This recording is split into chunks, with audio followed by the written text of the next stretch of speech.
السلام علیکم ناظرین۔ مارسی کی بیکی باغ کے اندر داخل ہوتی چلی گئی۔ نوعمر ترک کوچوان اپنے قد سے زیادہ ہوشیار تھا۔ وہ بیکی کو آبنوس کے درختوں کے سائے میں لے گیا اور گھنی جھاڑیوں کے عقب میں کھڑا کر دیا۔ مارسی بیکی سے اتری اور یادگار میں موجود 12 دری کی عمارت کی جانب چل دی۔ اس کی بھاری بھرکم چادر میں خراسان کا 2 دھاری خنجر چھپا ہوا تھا۔ مارسی مارتھا کی بیٹی تھی اور اپنی ماں کی طرح ہوشیار اور بہادر تھی۔ وہ اتنی ویران جگہ پر آتے ہوئے ذرا بھی نہ گھبرائی۔ مارسی بوسیدہ باری دری کی سیڑھیوں سے پر پہنچی اور 12 دری میں داخل ہونے سے پہلے کسی قدر محتاط لہجے میں پکارا، سالار محترم، سالار، کیا آپ یہاں ہیں؟ مارسی اگرچہ قاسم کے نام سے واقف تھی لیکن وہ قاسم کو سالار ہی کہا کرتی تھی۔ مارسی کے پکارنے پر کوئی جواب نہ آیا تو وہ یہ جان کر ٹھٹک گئی کہ قاسم ابھی تک نہیں پہنچا۔ مارسی نے قاسم کا گھوڑا ڈھونڈنے کے لیے ادھر ادھر نظر دوڑائی لیکن شاید قاسم ابھی تک نہ آیا تھا، حالانکہ اسے مارسی سے پہلے پہنچنا تھا۔ مارسی کو تشویش لاحق ہوئی اور اس کی گرفت اپنے خنجر پر مضبوط ہو گئی، لیکن اگلے لمحے مارسی کے عقب میں موجود جھاڑیوں کی اوٹ سے ایک لمبا تڑنگا نقاب پوش برآمد ہوا۔ یہ قاسم ہی تھا۔ قاسم نے آتے ہی مارسی سے کہا، میں معافی چاہتا ہوں، دراصل میں کچھ دیر آپ کا شک مٹاتا رہا۔ میں دیکھنا چاہتا تھا کہ کوئی آپ کے تعاقب میں ہے تو سامنے آ جائے۔ مارسی نے ایک لمبی اور ٹھنڈی سانس لی لیکن اسے یہ جان کر اطمینان ہوا کہ قاسم ایک محتاط شخص ہے۔ اب قاسم و مارسی 12 دری کی سیڑھیاں چڑھ کر نیم تاریک اور بوسیدہ چھت کے نیچے آ گئے۔ 12 دری کے فرش پر جگہ جگہ گھاس اگی ہوئی تھی، خزاں کا عروج تھا اور خشک پتے ہر طرف بکھرے ہوئے تھے۔ انہوں نے اپنے بیٹھنے کے لیے جگہ منتخب کی اور وہ دونوں 12 دری کے فرش پر ایک دوسرے کے نزدیک بیٹھ گئے۔ یہ مارسی اور قاسم کی پہلی باقاعدہ ملاقات تھی۔ دونوں خاموش تھے۔ کافی دیر وہ ایک دوسرے کے قریب بیٹھے رہے۔ ان کی نظریں سامنے یادگار کی کھنڈر بنی ہوئی چار دیواری پر تھیں۔ دونوں کے دل کی کیفیت عجیب تھی۔ وہ ایک دوسرے سے کچھ کہنا چاہتے تھے لیکن الفاظ کی تلاش میں ان کا ضرورت سے زیادہ وقت صرف ہو رہا تھا۔ بالآخر مارسی نے سکوت توڑا، غالباً آپ نے مجھے یہاں کسی کام کے سلسلے میں بلایا ہے۔ مارسی کے لہجے میں ہلکا سا طنز بھی تھا۔ قاسم چونکا، ہوں کام، ہاں واقعی میں نے آپ کو کام ہی کے سلسلے میں بلایا ہے، قاسم نے کسی قدر الجھے ہوئے لہجے میں کہا۔ وہ سوچ رہا تھا کہ کیا واقعی اس نے مارسی کو کسی کام کے سلسلے میں بلایا ہے؟ پھر کام بھی کیسا؟ اس کے سامنے ساری صورتحال واضح تھی۔ مثلاً اسے ابو جعفر پر شک تھا۔ ابو جعفر مارسی کی ماں مارتھا کے گھر آتا جاتا۔ مارتھا راسخ العقیدہ عیسائی تھی۔ سکندر بیگ مارتھا کے زیر سایہ نوجوان ہوا تھا۔ لا محالہ سکندر بیگ ابو جعفر کے بھی قریب تھا۔ مارسی اپنی ماں ابو جعفر اور سکندر بیگ کے حالات سے واقف تھی لیکن خود کسی وجہ سے سکندر کو پسند نہ کرتی تھی۔ ہو سکتا تھا کہ وہ وجہ سکندر کا مزاج ہو۔ بہرحال یہ طے ہے کہ مارسی سکندر کے خلاف تھی۔ قاسم اسی طرح کی باتیں سوچتا رہا۔ اب قاسم مارسی کا مزید کیا پوچھتا؟ کیا صرف یہی کہ ابو جعفر کے بارے میں اور کیا جانتی ہے؟ اور اگر صرف یہی بات تھی تو مارسی سے پوچھنے کی بجائے وہ ابو جعفر کے بارے میں براہ راست زیادہ بہتر کھوج لگا سکتا تھا۔ قاسم من ہی من میں سٹپٹا گیا، تو آخر کس بات کے لیے اس نے مارسی کو یہاں بلوایا تھا؟ بالآخر وہ زیر لب مسکرایا اور اتمام حجت کے لیے اس نے وہی سوال کر دیا، میں دراصل آپ سے ابو جعفر کے بارے میں پوچھنا چاہتا تھا۔ نہ جانے قاسم کے لہجے میں کیا تھا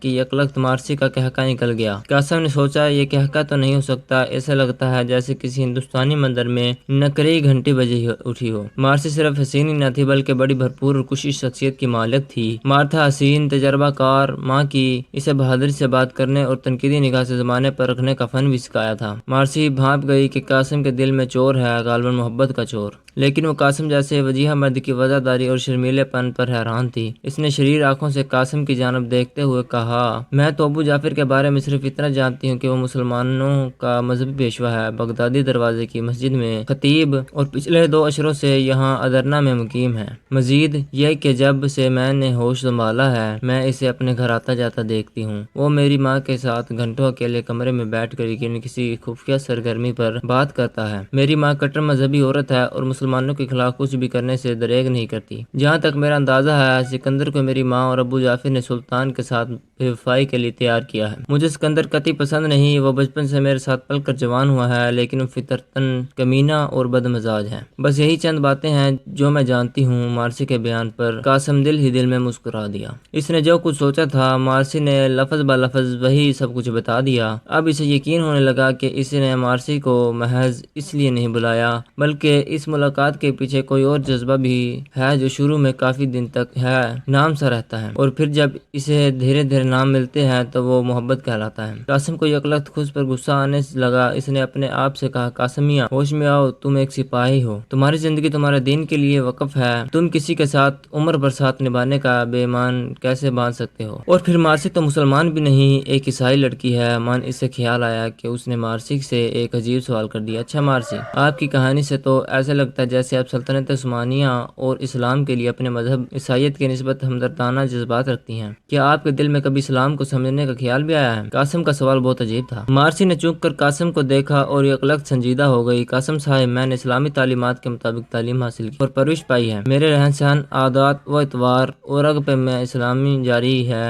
البتہ میں نے اسلام قبول کرنے کا رسمی اعلان کبھی نہیں کیا۔ مگر کیوں؟ جب آپ اسلام سے اس قدر متاثر ہیں تو پھر وہ کیا رکاوٹ ہے جو آپ کو اس روشنی میں داخل نہیں ہونے دیتی؟ قاسم کو مارسی کے جواب سے مزید تجسس پیدا ہو گیا تھا۔ اس کے دوسرے سوال پر مارسی نے کہا، کیا اعلان کرنا ضروری ہے؟ میں نے تو اب تک جو کچھ سمجھا ہے وہ یہ ہے کہ ہر اچھی بات اور متوازن عمل اسلام ہے، اور جو کچھ متوازن نہیں وہ غیر اسلامی ہے۔ میں کوئی غیر متوازن کام نہیں کرتی اور ہر اچھی بات کو پسند کرتی ہوں۔ تو کیا آپ میرے مسجد میں جا کر ابو جعفر جیسے پیشواؤں کے ہاتھوں پر رسم اسلام قبول کرنا اور مارسی کی بجائے سکینہ نام رکھ لینا بھی بہت ضروری ہے؟ مارسی کی بات سن کر قاسم کے چھکے چھوٹ گئے۔ وہ سوچ بھی نہیں سکتا تھا کہ ایک غدار عیسائی ماں کی بیٹی اس قدر صاحبہ علم اور سمجھدار ہو سکتی ہے۔ وہ مارسی کی معقول بات سے لاجواب سا ہو گیا اور کچھ دیر خاموش رہنے کے بعد کہنے لگا، تمہاری بات ٹھیک ہے، لیکن کیا یہ درست نہیں کہ ظاہراً اب اسلام اختیار کر کے آپ کے لیے معاشرتی طور پر بہتر زندگی کے مواقع ہیں؟ مثلاً آپ کلمہ پڑھ لیں تو لوگوں میں آپ کی عزت و تکریم کی حیثیت بڑھ جائے گی۔ قاسم محسوس کر رہا تھا جیسے اس نے پھر کچھ غلط کہہ دیا ہے۔ مارسی نے سنجیدگی سے جواب دیا، ہاں، میں ایسا کرتی تو یقیناً بہتری کے مواقع بڑھ جاتے، اور جب سب سے پہلے یہ ہوتا کہ سلطان اپنے منہ بولے مسلمان بیٹے سکندر کے ساتھ میرا نکاح کروا دیتا، جبکہ میں اسلام ناپسند کرتی تھی، اور رہ گئی بات یہ کہ اسلام قبول کرنے سے لوگوں کی نظر میں ہماری عزت بڑھ جائے گی۔ اسلامی اعتبار سے بھی غیر معقول ہے، عزت تو بڑھنی چاہیے لیکن اللہ کی نظر میں، اور میں سمجھتی ہوں کہ وہ محض اخلاق نیت سے بھی بڑھ جاتی ہے۔ قاسم سوچ رہا تھا جیسے وہ کسی عام لڑکی کی بجائے کسی عالمہ فاضلہ کے پاس بیٹھا ہو۔ اب وہ مارسی پر مر مٹا۔ وہ حسین تو تھی لیکن اس کی ذہانت اور انداز گفتگو اس کی شخصیت کو مزید نکھار رہے تھے۔ اسی خیال کے تحت قاسم نے پھر کہا، لیکن مارسی، آپ ظاہراً اسلام قبول نہیں کریں گی تو آپ کو آئندہ زندگی میں کسی مسلمان جیون ساتھی کے ساتھ کیسے منسلک ہوگی؟ میرا مطلب ہے کہ آپ عیسائی مذہب پر رہیں گی تو شاید آپ کی شادی بھی کسی عیسائی نوجوان کے ساتھ ہی ہوگی۔ قاسم نے سادہ سے انداز میں مارسی پر ایک اہم سوال کر دیا۔ اس قدر دانائی سے باتیں کرنے والی مارسی کی پلکیں حیا سے جھک گئیں اور اس کے چہرے پر سرخ بجلیاں سی دوڑنے لگی۔ شادی کے ذکر سے مارسی جذبز ہو کر رہ گئی۔ قاسم نے مارسی کے چہرے کو دیکھا تو اس کے دل میں خیال آیا، ہو نہ ہو یہ لڑکی بھی مجھ سے چاہتی ہے۔ قاسم کو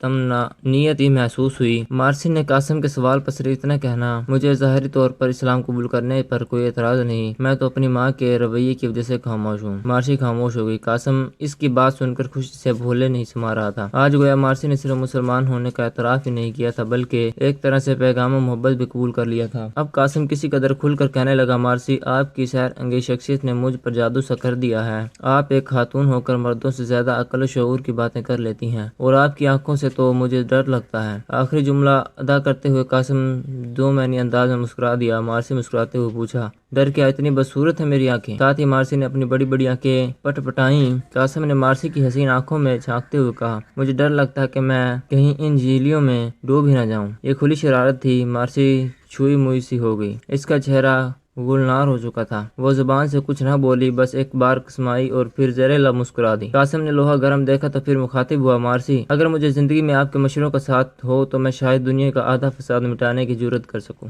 مارسی قاسم کے تراشیدہ جملے پر دل ہی دل میں اش کر اٹھی۔ اب وہ کچھ کہنا چاہتی تھی۔ تھوڑی دیر بعد اس نے الفاظ کا سہارا لیا، میرے مشورے آپ کی بصیرت سے زیادہ نہیں ہو سکتے۔ میرے لیے اس کا بڑا رتبہ کیا ہوگا کہ میں آپ جیسے سچے اور شجاع سالار کی مشیر کہلاؤں۔ قاسم کا دل بلیوں اچھل رہا تھا، گویا مارسی نے اس کا اقرار وفا تسلیم کر لیا تھا۔ اچانک مارسی کو شرح سوجی کو کہنے لگی، سالار صاحب، کیا آپ نے اسی قسم کی گفتگو کے لیے مجھے یہاں بلایا تھا؟ میں تو سمجھی تھی کہ ملک و ملت کا کوئی فریدہ آپ کو یہاں اس کھنڈر میں کھینچ لایا ہے۔ قاسم ایک دم خفیف سا ہو گیا۔ اس نے جھنپتے ہوئے لہجے میں کہا، دراصل محبت اور جنگ میں سب کچھ جائز ہوتا ہے۔ قاسم نے محاورے کا سہارا لیا تھا، لیکن مارسی نے یک لخت ایک نئے رنگ میں بات کی، یہی حضور، یہ بالکل غلط فلسفہ ہے۔ محبت اور جنگ میں سب کچھ جائز نہیں ہوتا۔